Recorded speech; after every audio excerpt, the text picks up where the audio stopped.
Bom, eu fui convidado pelo excelentíssimo pastor, podcaster, como é que é? E várias outras coisas, o Paulo Ono, pastor aqui de vocês, para a gente conversar um pouquinho sobre arte, cultura e criação. Qual é essa relação? Porque às vezes vocês veem a gente cantando, ou então nós na PECOM fazendo vários podcasts e tal, e a gente pensa assim, como é que a gente entende uma teologia bíblica sobre a cultura, sobre o criar, o artístico, sobre a arte nesse aspecto? E tem bastante gente falando sobre isso, e a gente tem tido oportunidade também de conversar sobre isso. Eu acho que é uma coisa importante, não só para a gente ter uma boa discussão, mas também para você que talvez tenha em algum aspecto da sua vida vontade, desejo de se enveredar em alguma área da arte, ou então você usar seus dons e talentos entendendo que Deus te capacitou para isso, das diversas formas, e entender também que até mesmo a tua planilha no Excel que você faz no seu trabalho, muitas vezes também requer um pouco de exercício artístico. E você também pode fazer isso compreendendo que é Deus quem te movimentou para realizar cultura, seja no teu trabalho formal, seja também nas várias outras atividades que você faz, artísticas ou não, tá? Então essa é a ideia da gente falar sobre isso. A gente tem 4 partes, eu não sei se eu vou conseguir falar delas de maneira extensa, porque talvez o nosso tempo não seja interessante ficar aqui 3 horas. Você está preparado para ficar aqui 3 horas conversando sobre isso? Eu acho que não, mas a gente tem 4 partes. Eu tentei fazer isso o mais didático possível para a gente entender como que a arte e a cultura participam do processo criacional, da história da redenção que Deus está contando a nós, da narrativa bíblica. Então existe o envolvimento da arte e da cultura na criação, na queda, que é a separação do homem em relação a Deus e consequentemente em relação a todas as outras coisas, na redenção e também do aguardar para a consumação, né? A gente chama isso também de restauração. Então essas 4 partes aí para a gente ver. Só que para começar eu preciso entender uma coisa, que qualquer discussão que a gente ter, e às vezes você vai falar assim, nossa, o Guilherme está falando heresia, nossa, mas como assim que ele pode falar isso? Vamos firmar uma estaca aqui no começo, porque às vezes eu vou provocar a gente a pensar, assim como eu fui provocado também a pensar e a produzir arte de uma maneira realmente que se preocupe com a glória de Deus, não com a minha própria glória. E aí o Huckmacher, ele tem essa frase, né? Qualquer obra cristã iniciada sem você olhar para o Deus vivo em busca de ajuda, força e visão, 3 coisas: ajuda, força e visão, ela está condenada à impotência, ela não vai alcançar o que ela precisa alcançar. Então qualquer coisa que você for realizar, a partir talvez dessa palestra, você vai ter vontade de fazer várias coisas. Teve gente que a gente deu essa palestra, o cara teve vontade de fazer um Instagram para discutir sobre filmes, etc. Ou o cara quis gravar um álbum de música, porque ele tinha isso travado nele, ou então ele queria elaborar mais coisas e aprender mais sobre arte. Então qualquer um dos resultados que essas provocações que eu vou colocar aqui despertem na gente, se a gente não buscar Deus para ter ajuda, força e visão, não vai servir de nada. E aí, para isso, para começar a tentar colocar na cabeça nossa esse processo criacional na arte, tem uma história que eu gosto muito, inclusive, que está lá num livro que é um artigo e depois uma história que é A Folha por Nigel, ou A Folha por Cisco, ali num livrinho chamado Árvore e Folha, do J.R.R. Tolkien, que é o mesmo cara que escreveu O Senhor dos Anéis, O Hobbit, Silmarillion, etc. E ele é um conto sobre justamente essa provocação de alguém que é um pintor. Então tem lá esse personagem, o Cisco, ele é um pintor, ele está ali querendo pintar uma folha. Então ele vai todo dia, ele começa a pintar a folha, ele vai detalhando a folha dele, ele pega uma folha, coloca na parede, uma folha em branco, ele começa a pintar. De repente são várias telas que ele está pintando dessa folha, mas um dia ele vai lá e fala assim, peraí, essa folha talvez tenha um galho que está ligado a ela. Esse galho que está ligado a ela tem outros galhos e outras folhas. Então ele começa a expandir essa pintura dele para toda uma árvore. E dessa árvore vira outras árvores, um bosque, um morro, um vale. e toda uma paisagem. De repente o cisco ele se perde nessa criação, porque cada vez mais que ele senta ali na cadeirinha para ele desenhar a sua folha, ele vai percebendo que tem mais e mais e mais e mais. E o exercício criativo talvez é um pouco disso também, quando você se promove a pensar sobre criatividade, sobre como Deus nos instiga a criar, e principalmente sobre como é a criação de Deus, você vai ver que sempre tem mais e mais e mais e mais. É a criação de um mundo. E da mesma forma que como Deus é criativo e foi criador, Ele também nos fez a sua imagem e semelhança, e nós, por extensão, também podemos criar mundos, talvez a semelhança do que Ele fez criando o nosso próprio mundo. É como se fosse subcriadores, criadores assim, menores que o próprio Criador de Deus, o próprio Criador Deus, né, que é o soberano sobre todas as coisas, que cria ex nihilo. Nós também criamos num modo derivativo, diria já o Tolkien. Então vamos começar a compreender como é que funciona esse negócio do ser humano criar coisas e talvez copiar a imagem e semelhança de Deus, uma das características do próprio Deus. Então, parte 1, arte e cultura na criação.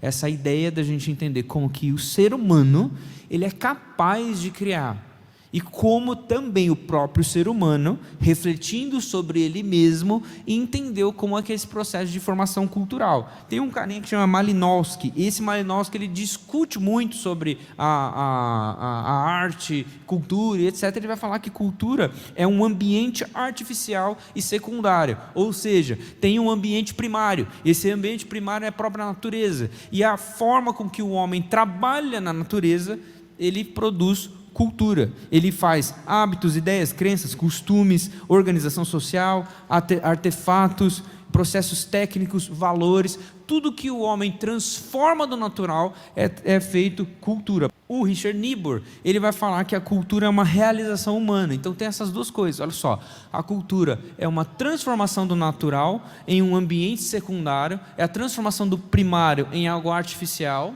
e ela é uma realização humana. É o homem que faz cultura nesse aspecto. E aí ele vai falar várias outras coisas sobre, por exemplo, um rio, ele é a natureza.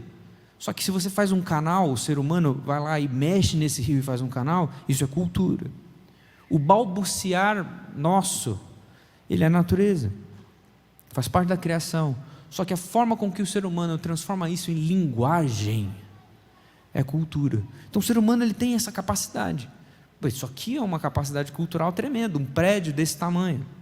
Transformar materiais em outras coisas. E essa capacidade mostra um pouco da própria interação que Deus colocou para nós em relação ao jardim. A cultura ela tem desde lá do Gênesis. Aí você pode ver lá, Gênesis 2. Deus colocou o homem no jardim para cultivar e guardar o jardim. E aí você vai ver que existe sempre um resultado, e você vai ver na Bíblia isso toda hora. A partir de Gênesis, quando o ser humano começa a interferir na criação, sempre vai ter um resultado. Há um resultado pré-queda e há um resultado pós-queda. A gente vai chegar lá no pós-queda. Mas existe esse resultado do homem produzir coisas, inclusive na família de Caim, por exemplo, em Gênesis 4, que tem lá, você está lendo o texto na tela, tem os caras que fazem música, tem os caras que fazem instrumento cortante de bronze, de ferro, que é a metalurgia, tem as pessoas que são responsáveis pela pecuária, por exemplo. Então, todo o tempo o ser humano interage com a criação. E essa interação com a criação, ela é justamente a produção cultural. E aí vem o próximo slide, que é justamente 3 coisas importantes. A cultura ela é artificial e secundária, a cultura ela é uma realização humana, a cultura é uma transformação do natural. E a cultura, então, portanto, como ela é um exercício criativo do homem, as pessoas que discutem sobre isso falam que ela é uma expressão hermenêutica. O que é hermenêutica? Interpretação. Ela é uma forma com que o ser humano interpreta aquela situação que ele está, aquele lugar que ele está. É a forma que ele entende a interpretação da relação dele com Deus, e esse Deus pode ser o Deus da Bíblia, mas pode ser outros deuses, Por isso que tem várias outras religiões, várias outras interpretações da relação com a criação, de acordo com religiões pagãs, religiões indígenas, religiões de outros lugares. Então você vê, cada um dos povos daqui nessa terra sempre vai ter, dentro do seu exercício cultural, uma relação com algum tipo de Deus. Também vai expressar a relação com o próprio homem, a própria humanidade, a sua identidade, como que o homem se entende homem, como a mulher se entende mulher, como que a humanidade se entende. Quem é o homem? Quem sou eu? E essa resposta vai se desenvolver na organização cultural. E ao mesmo tempo você tem a relação da própria humanidade com o exterior, o mundo à volta. Aí você pode incluir os outros, você pode incluir a própria criação, você pode incluir a civilização e etc. Então, o ser humano faz isso. Ao mesmo tempo, o artista, por exemplo, eu quando estou compondo uma canção, eu também vou colocar a interpretação da realidade na mesa. Eu vou ter uma hermenêutica do mundo que eu estou vivendo. Eu vou ter uma interpretação daquilo que eu estou vendo, estou lendo, daquilo que eu aprendi, das provocações que os pastores deram para mim, das conversas que eu tive com os meus amigos, da conversa que eu tive com a minha esposa, etc, etc, etc. Então, o exercício artístico, todo exercício artístico, ele vira uma expressão hermenêutica da realidade. E aí, para a gente entender essa criatividade, ela, na perspectiva cristã e uma perspectiva da criação, ela deveria ser, na missão que Deus colocou para Adão e Eva, exercida com todos esses elementos que estão aí na tela, com compaixão, com claridade, com conhecimento, com comprometimento e com uma devida comunicação. Quando Deus dá a primeira tarefa para Adão, olha só, Adão, tem todos esses animais aqui, eu preciso ceder nome para eles. É um exercício criativo que Deus deu como tarefa para Adão, de nomear os animais, dar nome a vaca, você vai chamar vaca, cachorro, você vai chamar cachorro, papagaio, você vai chamar papagaio, entendeu? Figueira, macieira. Adão teve que exercer a criatividade como tarefa, e para exercer essa criatividade ele teve que ter sim compaixão, porque ele teve que entender como é que ele pode exercer esse serviço que foi dado a ele em amor, como que ele teve que ter abnegação dele mesmo para obter claridade, verdade nas coisas, e também como ele teve que fazer um estudo apropriado para dar o nome apropriado para cada um dos animais. E para isso ele precisaria se comprometer com a tarefa. Ele não ia ficar dormindo o dia inteiro e não realizar aquilo. Ele deveria passar um tempo com a própria criação de Deus. E ao mesmo tempo ele teria que ser claro nas coisas que ele iria fazer, para que isso se perpetuasse. Então eu estou utilizando como exemplo esse exercício que Adão faz, essa tarefa que ele cumpre, mas quando você está fazendo qualquer coisa no seu trabalho, é exatamente isso que está acontecendo. Talvez quando você passa o dia inteiro fora de casa, aí você volta para casa e vai contar alguma coisa para o seu pai, para a sua mãe, ou para a sua esposa, ou para o seu marido, é exatamente esse tipo de exercício que você está realizando. E aí você pode ser mais claro ou menos claro, etc, etc, etc. E isso faz parte de uma, vocação da arte, e quem fala isso é o Abraham Kuyper. E ele fala assim: a vocação da arte não é só simplesmente observar cada coisa visível e audível a fim de aprendê-la e reproduzi-la, mas muito mais, descobrir naquelas formas naturais a ordem da beleza e, enriquecido por esse conhecimento superior, produzir uma beleza mundial que transcende a beleza da natureza. É como se o artista ele absorvesse o natural, interpretasse aquilo e entregasse algo de volta para o que a gente fala ornamentar a realidade. Essa expressão é importante. O artista ele ornamenta a realidade. É quase como se a gente tivesse uma natureza que é dada a nós para que a gente decore. No Natal, o que você faz com a árvore? Você pega várias coisas e decora a árvore de Natal, ela vira alguma coisa. É exatamente isso que o artista faz com o mundo, e é exatamente essa vocação que Deus nos deu. Olha, Adão, tem aqui os animais, ornamenta, dá nomes, dá significado. Para a Bíblia, nome normalmente é um negócio muito importante, e Adão recebe essa tarefa. Então a arte ela tem essa expressão hermenêutica, porque o Huckmark ele vai elaborar, talvez você já tenha escutado essa frase, que a arte não precisa de justificativas. Você não precisa criar desculpas para produzir arte e falar, nossa, olha só, eu fiz isso por isso, por isso, por isso, por isso. Não, a próprio exercício artístico já é uma possibilidade dada por Deus. E o Huckmacher fala exatamente isso. A arte tem seu próprio significado como criação de Deus. Ela não precisa de justificativas. Você pode realizar arte, porque isso já é uma possibilidade dada por Deus. Você não precisa criar desculpas para produzir arte. Você não precisa ficar pensando, nossa, mas por que eu vou fazer? Não, se isso é teu ímpeto como ser humano, isso já é justo. Ela não precisa de uma justificativa. A arte ela já é chamada para ser realizada. Já somos vocacionados para isso, tá? Porque justamente a justificativa da arte é ser uma possibilidade dada por Deus. Aí nós estamos num mundo que tem realmente essa possibilidade artística. O ser humano foi chamado para ser artista. O ser humano foi chamado para produzir cultura. Foi chamado para, olha lá, Gênesis 1, 26 a 32. Criou Deus o homem, ele vai lá e quando Deus está falando com o homem e a mulher, ele fala assim, dominem sobre a criação, sobre os peixes, sobre as aves, sobre as plantas, dominem. Esse domínio é justamente o mandato cultural, que é um mandato para que o homem e mulher produzam cultura. E aí você vai ter arte, pecuária, civilizações, linguagem, toda a expressão cultural. Agora, mas você pode falar comigo assim, mas você está falando então que qualquer arte ela pode ser feita e qualquer arte então vai ser boa? Qualquer arte então vai poder usar e a gente pode consumir qualquer tipo de arte, ok, beleza, é isso aí? Vamos continuar, parte 2. A arte e cultura na separação. Porque algo aconteceu. A gente está vendo aqui o relato da criação e falando do ser humano ainda um pouco num teor muito neutro.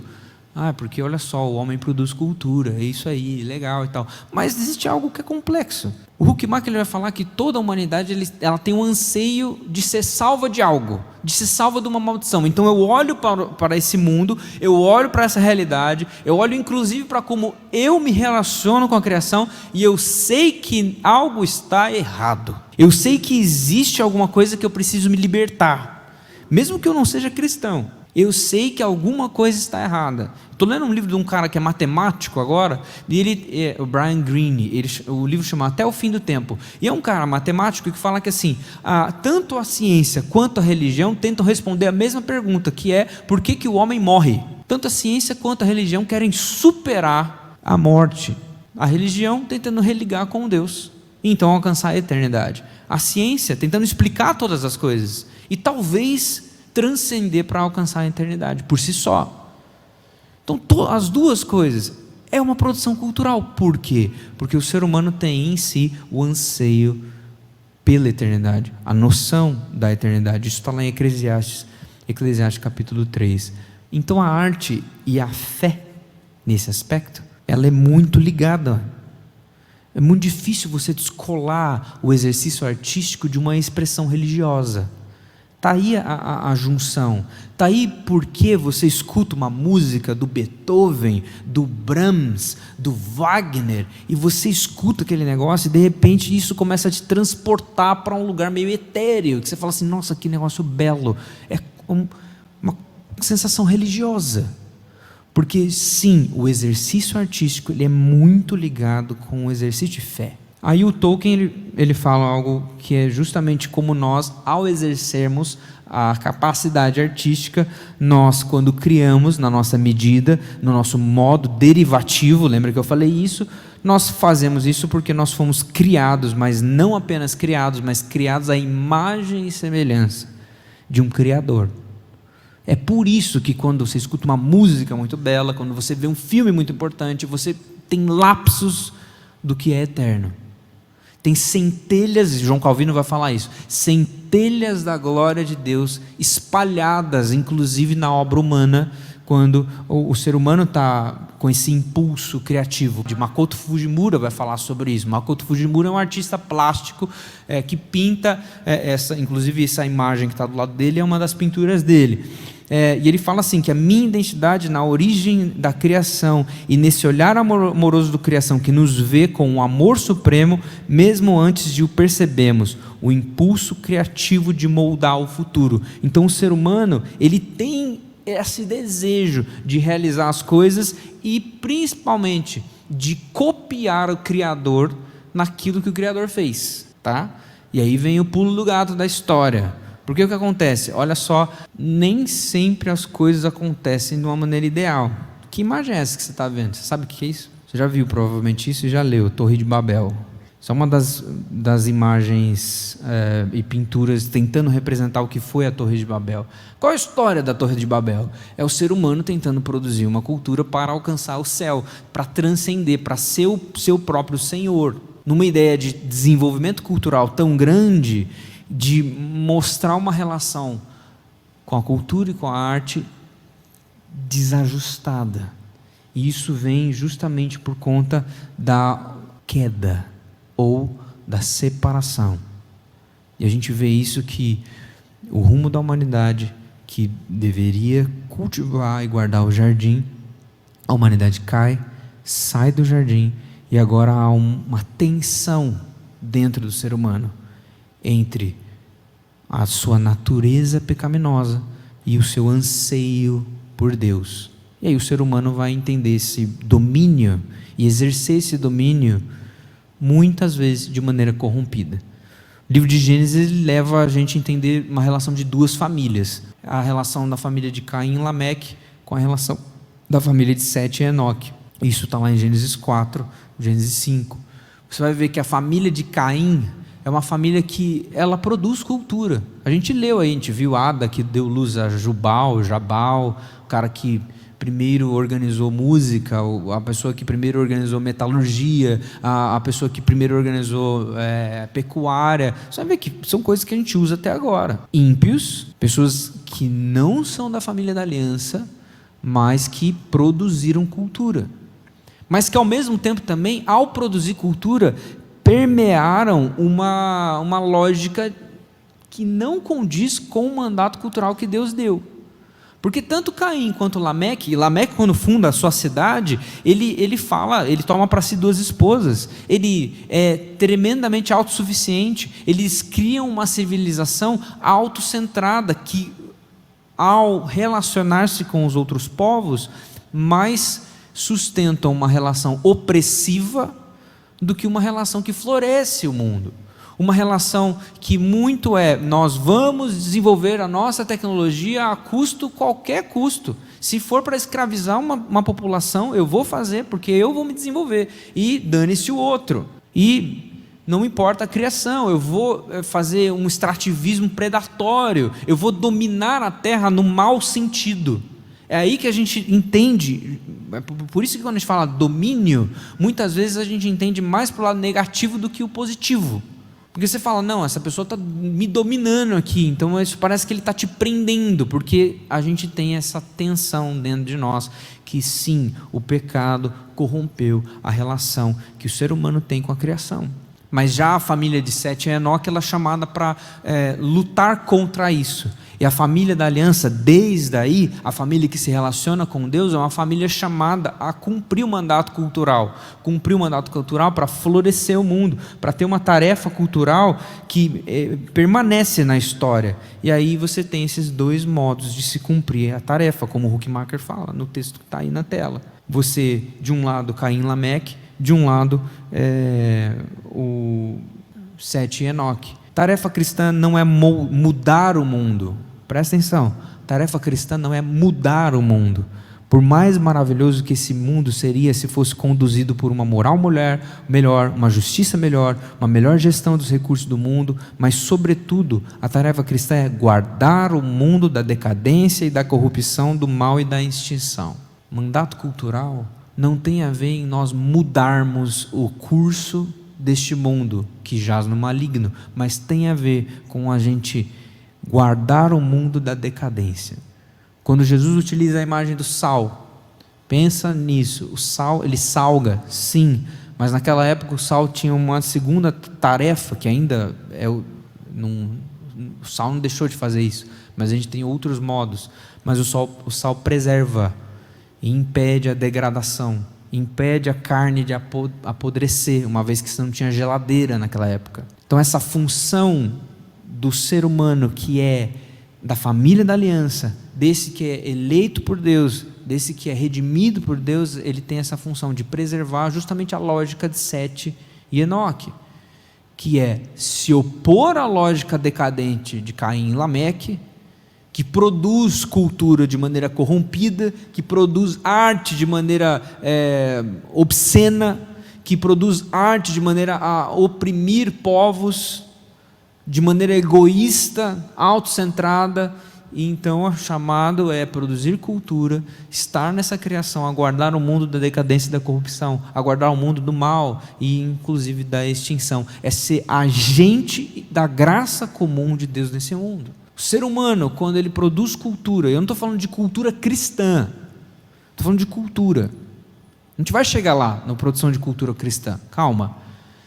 Estou falando de cultura, de alguém que é um bom trabalhador, de alguém que é ético, de um artista que consegue expor, por exemplo, um poeta que consegue fazer um belo poema, de um pintor que faz uma bela pintura. Não estou falando de uma pintura evangélica, não estou falando de um poema evangélico, estou falando de uma música evangélica, estou falando de música, de poema, de pintura. Esse cara que faz isso, ele é um ser humano que entendeu isso e que está vivendo na lógica de Sete e Enoque.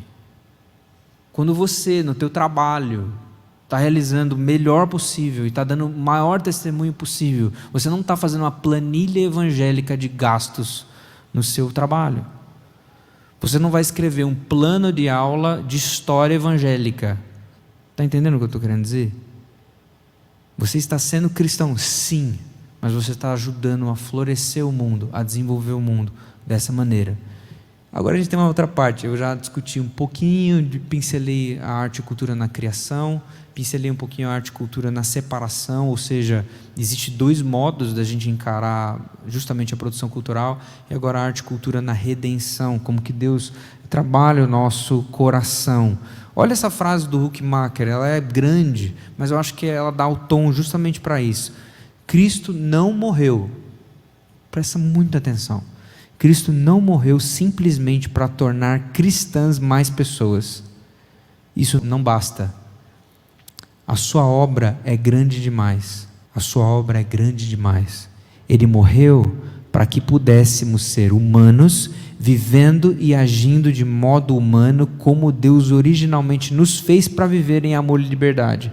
Cristo não só é redentor dos cristãos, nem o guru daqueles que lhe seguem o culto, tampouco o Senhor de nossa fé, apenas não devemos ter fé na fé, mas Ele veio redimir e restaurar toda a criação e ser o seu supremo juiz. Jesus Cristo não é apenas o nosso Senhor, Ele é o Senhor do universo. É claro que Ele é o nosso mestre, é claro que nós seguimos, é claro que o adoramos, mas Ele é mais que isso. Ele não é circunscrito apenas a isso. A gente cantou Colossenses 1, certo?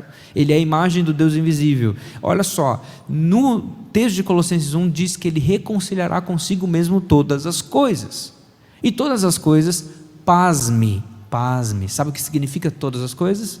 No grego original, Paulo On, grego diário, todas as coisas. E às vezes a gente perde essa noção. A gente acha que Cristo é só Senhor dos cristãos. Não. Cristo é Senhor de todos, e Ele é o supremo juiz. Nós achamos que a cruz ela serve só para aquele que é eleito para a salvação. Não, a cruz serve também para aquele que é preterido, só que ela serve de uma outra maneira. Por isso Cristo é supremo juiz, e assim a gente pode entender que o aspecto da redenção não só faz a gente, agora eu sou um crente em Cristo Jesus, agora eu leio a Bíblia, vou na igreja, vou na reunião de oração, e é isso que se representa ser cristão. Não, ser cristão significa que Cristo ocupa todos os lugares da minha vida. Cristo ocupa a minha família, Cristo ocupa o jeito que eu trabalho, Cristo ocupa o jeito que eu respondo no meio do trânsito, Cristo ocupa o jeito que eu estou fazendo ali, o documento que eu vou enviar para a Receita Federal. Cristo ocupa tudo. Não vai tornar você apenas um prosélito de uma religião. Não, Ele vai te tornar uma nova pessoa. E uma nova pessoa tem relação com todas as coisas, como a gente já viu. E Ele restaura. E então Ele dá, na ordem criacional, Ele dá liberdades. Ele dá liberdade para nós agirmos diante de Deus, Ele dá liberdade para a gente agir diante do mundo, Ele dá liberdade no trabalho, Ele dá liberdade na natureza, para que nós criemos de acordo com o seu propósito, pautados na sua palavra, como 1 Coríntios 13 fala, que o fundamento de todas as coisas é o amor. Assim permanece então a fé, a esperança e o amor é o maior deles. Então o amor, ele fundamenta as nossas ações, o amor, ele fundamenta os nossos desejos, o amor, ele fundamenta a criação que a gente vai cometer. E também a gente segue uma reação daquilo que o Espírito Santo faz em nós, que é justamente o seu fruto, que redunda em amor, alegria, paz, bondade, longanimidade, e vai seguindo todos os seus pormenores daquilo que o Espírito de Deus faz no nosso coração. É uma lógica que ela não tem implicação só para quando você está dentro da reunião de oração, ou só para quando você está dentro de um culto como esse, ou só quando você está dentro do culto público de domingo, ou só quando você está numa reunião da diretoria. Não é uma relação que te dá liberdade em todas as coisas para cumprir em virtude, conhecimento e perseverança, assim como 2 Pedro capítulo 1. Para que a gente exerça justamente trabalhos dos mais diversos e entendamos que cada um desses trabalhos é feito diante da glória de Deus e para a glória de Deus. Olha o que o C.S. Lewis fala no Peso de Glória. Ele fala o seguinte, que a obra de um Beethoven e o trabalho de uma faxineira são espirituais exatamente na mesma condição, de ser ofertas a Deus, serem feitos com humildade como para o Senhor. Isso, é claro, não significa que tanto faz para qualquer pessoa se ela for limpar casas ou se ela vai compor sinfonias. Uma topeira escava para a glória de Deus, assim como um galo canta para a glória dele. Nós somos membros de um corpo, mas membros diferenciados, cada qual com sua vocação própria. O modo com que um indivíduo foi criado, seus talentos, as suas circunstâncias, normalmente são todos índices razoáveis da sua vocação. Então Deus te vocacionou para alguma coisa, e isso faz parte. Todo esse papo que eu estou falando aqui não é só para quem quer compor música e gravar CD, não é só para quem é um designer, não é só para quem quer ir para fazer filmes, não é só para quem quer escrever roteiro ou livro de ficção, é para todos, porque cada um dos trabalhos que a gente tem, dos mais diversos, eles são um exercício de criatividade, e da mesma forma que eles são exercícios de criatividade, eles refletem a relação que nós temos com Deus, porque o nosso Deus é um Deus criativo, e Ele nos coloca no meio do mundo para produzir cultura. E se a gente não tiver essa cabeça de que tudo que nós fazemos redunda em uma produção cultural, a gente vai esquecer muito. Esquecer é perigosíssimo. Perigosíssimo. Hebreus é só sobre isso. Não esqueçam, não negligenciem, que nós fomos chamados para sermos presença fiel do reino de Deus aqui. Veja, tem duas formas que Deus nos vocaciona. Tem um caso ali, o caso de Bezalel, e depois o caso do apóstolo Paulo em Filipenses 4:8. O caso de Bezalel, lá em Êxodo, Deus capacitou Bezalel e outros homens para que esses homens fizessem justamente os elementos todos do templo, os utensílios para a adoração. E Deus os capacitou artisticamente para eles fazerem.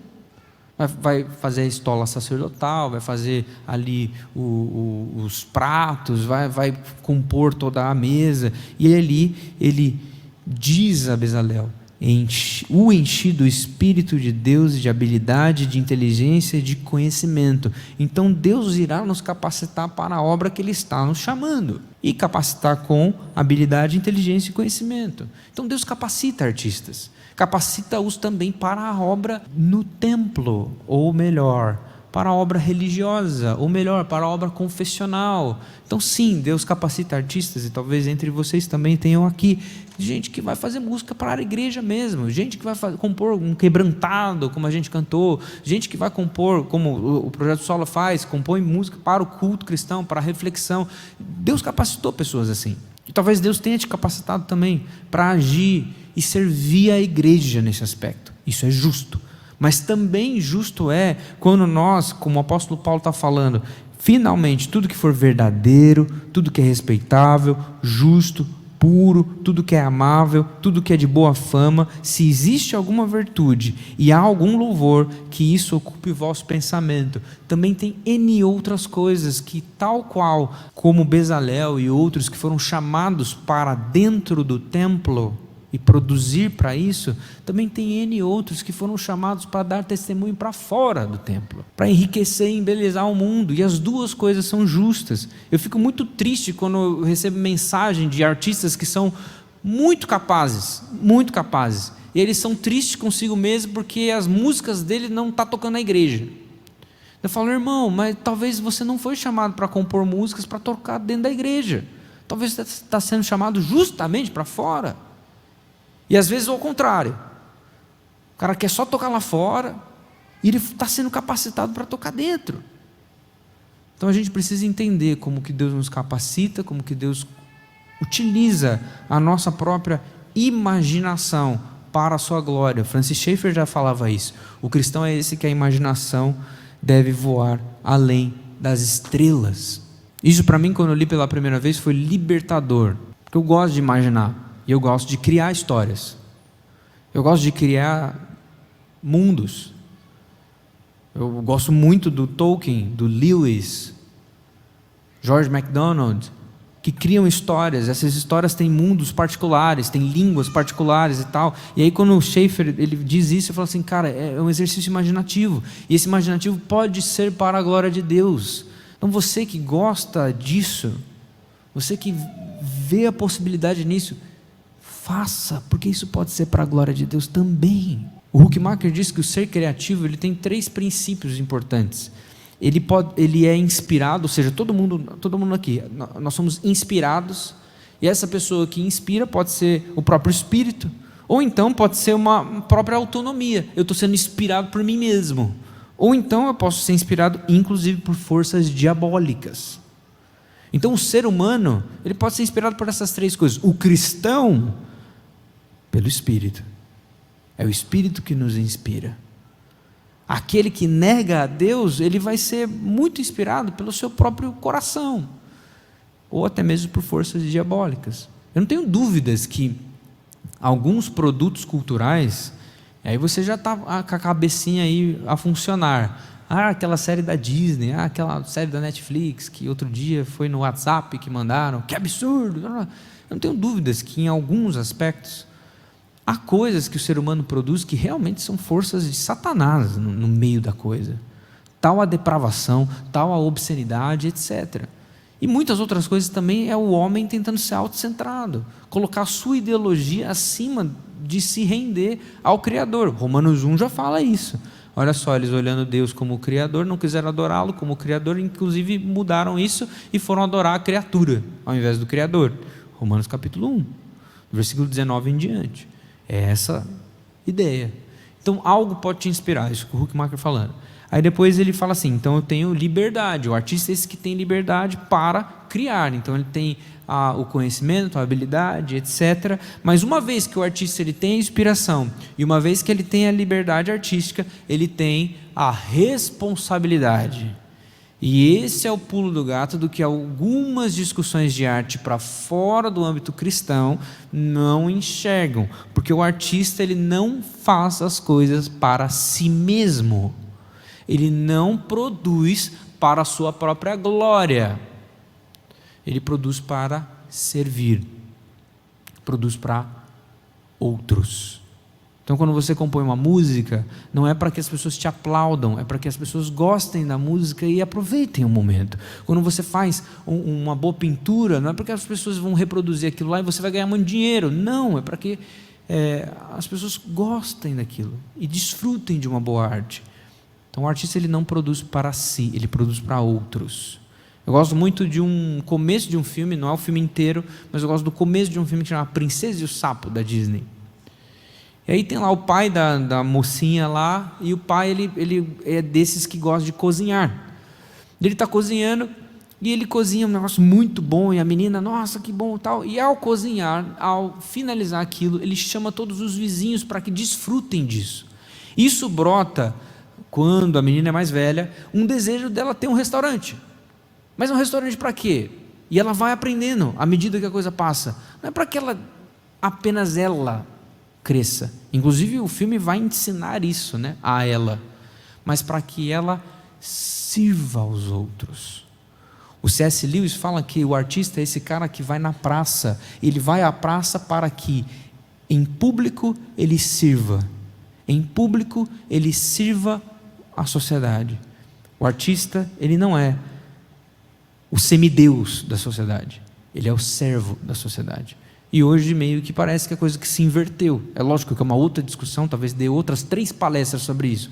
Mas hoje, aparentemente, quando você vai para TikTok, quando você vai para o Instagram, quando você vai para o Twitter, e você vê os grandes influencers da vida, as pessoas que têm mais seguidores, etc., a coisa é: olhem para mim, curtam as coisas que eu faço, comprem as coisas que eu recomendo, e é o artista se tornando quase que um semideus, uma definição do que é a pessoa para ser, e de repente está todo mundo querendo copiá-lo, e ele não é um servo da sociedade, ele não serve ninguém, mas na verdade ele busca ser servido. E a lógica do artista, inclusive a lógica por detrás da palavra artesão, é esse que com as suas mãos faz algo para outro. É a própria lógica lá do começo, o artista que observa essa realidade, interpreta a realidade e volta para a realidade algo a ornamentá-la. E muitas vezes o artista atual só quer saber de trocar o seu dente por um dente de ouro, comprar os brincos, o carro, etc, etc, etc. E é um perigo, eu estou falando de uma realidade que talvez você fale: mas eu estou longe disso. Não sei. Muitas vezes o exagero talvez distancie, mas eu não sei. Será que você faz as coisas que faz para abençoar outros em todas as instâncias, ou você faz aquilo que você faz como produção cultural apenas para você cumprir os seus próprios objetivos? É uma discussão boa, tá? Mas vamos indo para frente, porque a gente tem a última parte agora, que é, aí vem uma parte muito mais inspirativa, parte 4, a arte e a cultura na restauração. O que é restauração? É quando eu entendo que Cristo irá voltar e nós estamos no momento entre a redenção e a restauração. A igreja é justamente essa que vive a esperar a volta de Jesus Cristo. Nós ansiamos por isso. Nós cantamos para que Cristo volte. Nós cantamos sobre isso. A gente quer que o Senhor volte. A gente fala Maranata, como o próprio livro de Apocalipse fala. Então a gente tem esse anseio, esse desejo que Cristo volte. Nós alimentamos essa esperança, assim como o próprio apóstolo Paulo vai falar nos livros de Tessalonicenses 1 e 2. O próprio apóstolo Paulo vai dizer a nós sobre essa esperança em Cristo. Então, na arte não é diferente. A nossa produção cultural e artística, ela também vai revelar um pouco do que nós chamamos que é a nova criação. E aí eu volto para o Makoto Fujimura, que ele tem isso aqui, ó. Criar arte, para mim, o Makoto falando, é uma disciplina de percepção, oração e louvor. A imaginação nos dá asas para criar, mas é através das lágrimas de Cristo. Olha que bonito isso. É através das lágrimas de Cristo e do convite ao banquete de Deus que nós podemos ser participantes da nova criação. Na visão do Makoto Fujimura, isso é muito bonito. Ele fala assim, que ao artista criar arte, ele está aos poucos participando de um pouco do que é a nova criação. E ao criar e reproduzir uma obra artística, e ele ornamentar essa criação aqui de beleza, ele está conferindo a essa criação aspectos, ainda que mínimos, ainda que insuficientes, mas aspectos que servem como pistas de como será a nova criação. Então, quando você cria, e aí ele continua a frase, né? Quando nós criamos, convidamos a abundância do mundo de Deus para a realidade de escassez que está em nosso meio. Então, olha só, aos cristãos, o desafio de criar arte, produzir boa cultura, qual é? É porque nós vemos um mundo já que está imerso numa depravação humana. A gente gosta de reclamar da Netflix, a gente gosta de reclamar das várias ideologias que a gente não concorda, a gente gosta de ficar, mas agora a música está uma porcaria. O que é que nós, em contrapartida, fazemos para conferir a este mundo e encher esse mundo de aspectos da nova criação, como nós fomos chamados para fazer? Ou será que a gente olha para o mundo e fala assim, esse jaz no maligno, esquece, vamos ficar aqui na nossa bolha, vamos ficar aqui no nosso clube, e aqui está bom. Nós não fomos chamados para isso. Quando um cristão produz cultura fiel ao seu Senhor, ele é uma presença fiel do reino de Deus, ele é um pináculo, uma estaca do reino de Deus, que ocupa essa criação e mostra que existe a possibilidade de um novo mundo, e mostra aspectos da restauração.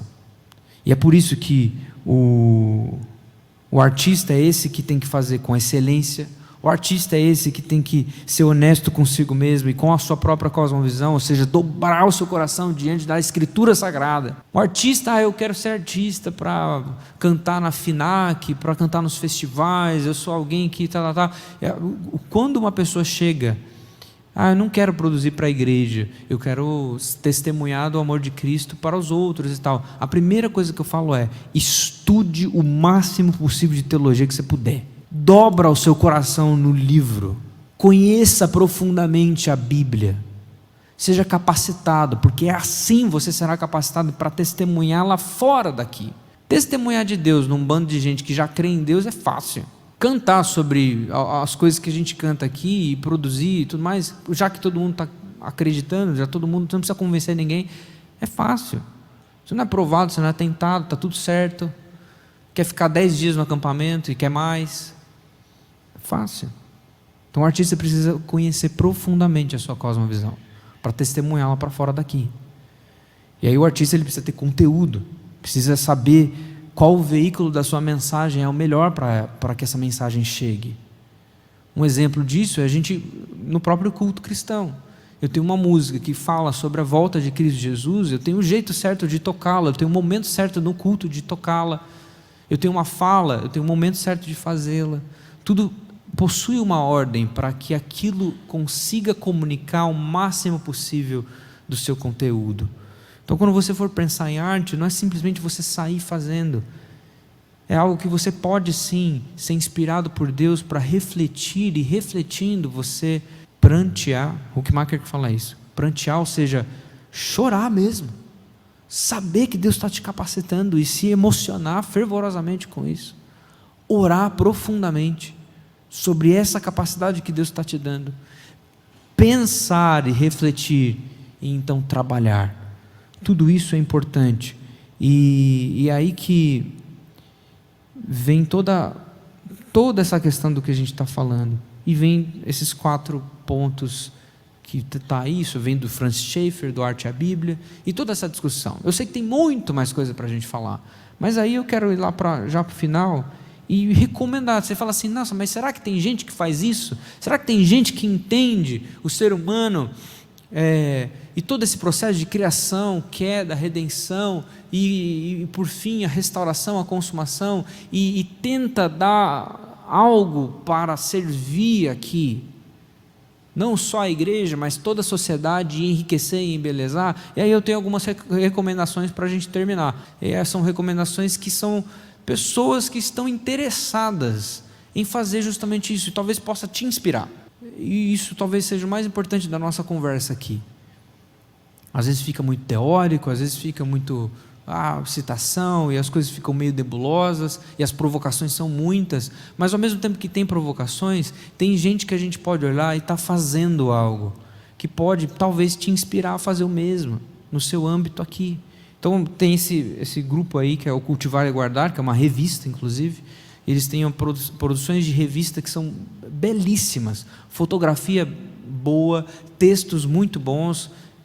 Eu já tive a oportunidade de escrever em 2 delas, no 4º volume também vou escrever, e outros já no Brasil todo, pessoas que pensam sobre arte, teólogos, artistas, gente que serve a igreja, que tem vários talentos, não só com o talento da explicação teológica, mas às vezes com o talento, por exemplo, de dar uma receita de abacate para você fazer na sua casa e você servir os seus familiares. Então uma revista que engloba várias coisas, e engloba tudo isso diante da glória de Deus.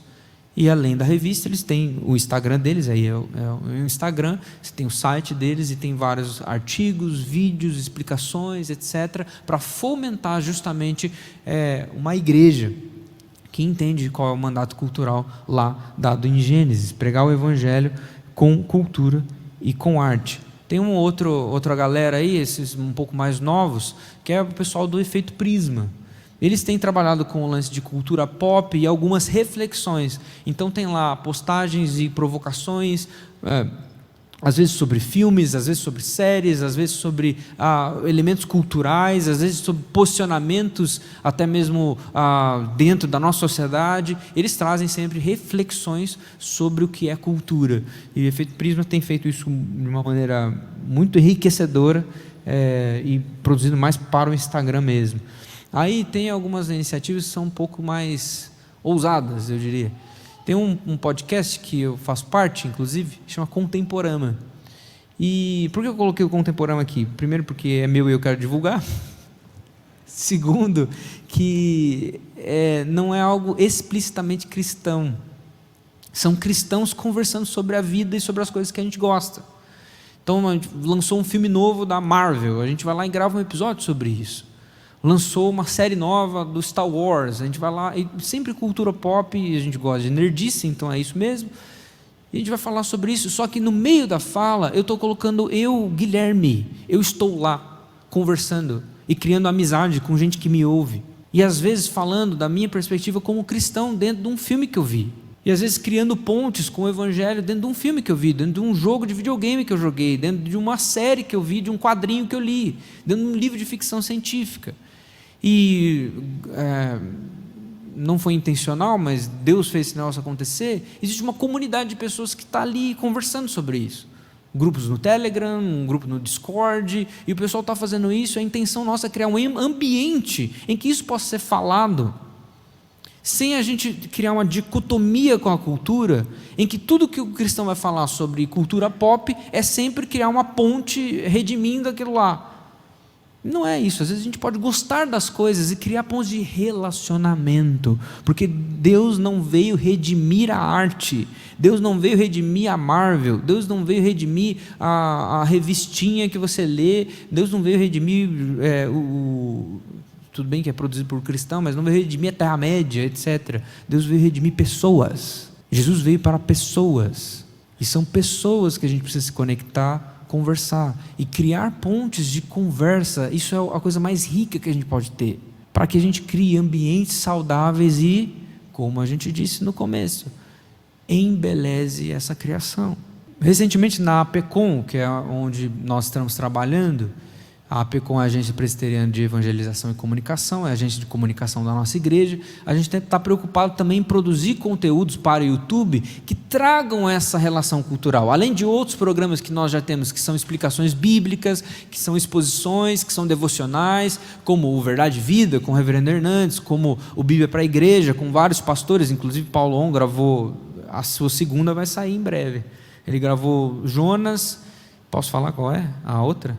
Ele gravou Tito, vai sair Tito ainda, e vários outros pastores têm gravado conosco exposições bíblicas. Então você tem dentro da PECOM produções que são estritamente para servir a igreja dessa maneira mais clássica, mas ao mesmo tempo nós entendemos que a cultura hoje tem várias perguntas que nós precisamos de uma relação honesta com a cultura. E assim, o Peregrino da Alvorada, que foi um podcast que nós lançamos 12 episódios, ainda tem algumas coisas para lançar, como cortes, etc. São discussões numa mesa, conversando com gente que viveu nos últimos 20, 30, 40 anos e se relacionaram com a cultura, principalmente com a cultura cinematográfica, a cultura pop no geral. E então tem várias coisas que a gente consegue conversar sobre isso, e ao mesmo tempo que conversamos sobre isso, fazemos algo parecido com o que o apóstolo Paulo fez em Atos capítulo 17, quando ele está em Atenas. Aponta alguns deuses desconhecidos e lança luz sobre alguns assuntos que esses filmes trazem. Uma maneira de gerar um ambiente de conversa sobre isso, que muitas vezes se desdobra em nós explicarmos a própria narrativa da redenção. Trazemos a Bíblia para a relação com a cultura. Não utilizar a Bíblia como só um elemento na coisa, mas utilizar a Bíblia como uma leitura para a própria cultura.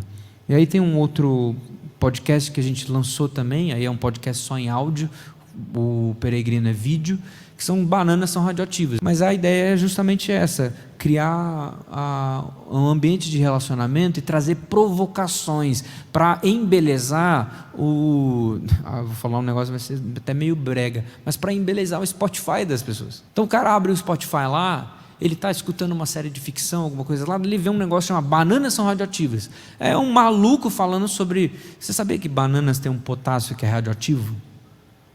E quando você come esse potássio, que é radioativo, você é muito parecido com os elementos que estão aqui, ó, na profundidade, no manto terrestre. Então você e o manto terrestre têm o mesmo potássio radioativo. Sabia disso? Fez total diferença para a sua vida. Então, o bananas são radioativas, essa maluquice. E daí vai desdobrar num assunto que é Deus comanda todas as coisas. Ele é soberano sobre a criação, Ele está contando uma história, Ele incluiu você. É uma forma da gente entender que a gente pode alcançar de maneira artística, bela, cultural, aquele que muitas vezes está tão distante de nós, do nosso mundinho, da nossa bolha. Tá bom?